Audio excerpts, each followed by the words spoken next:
It sounds strange, but your personal experience with money makes up maybe 0.00001% of what's happened in the world. Yet, it makes up 80% of how you think the world works. Your brain builds its understanding of money from the few years and events you personally lived through, then treats that tiny sample as if it were the full story of history. If you grew up when inflation was high, you see the stock market differently than someone who grew up during a 10-year bull market. One person remembers prices spiraling and security disappearing. Another remembers markets rewarding patience again and again. Those memories don't fade. They quietly become default beliefs about how money behaves. We aren't making choices based on a spreadsheet. We're making them based on the stories we've lived through. Numbers matter, but emotions, memories, and fear matter more.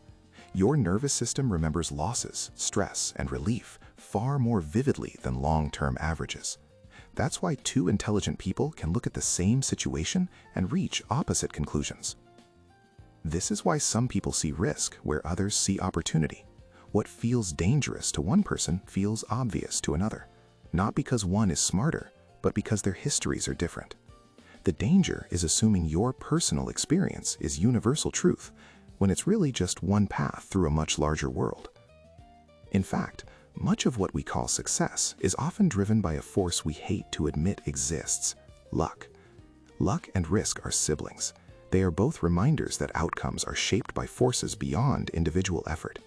Effort matters, but it operates inside timing, access, and randomness.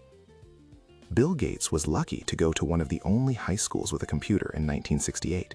He worked hard, but he also had a 1 in a million start. Both things can be true at the same time. When we realize that luck plays a role, we become more humble in our success and more compassionate in our failures.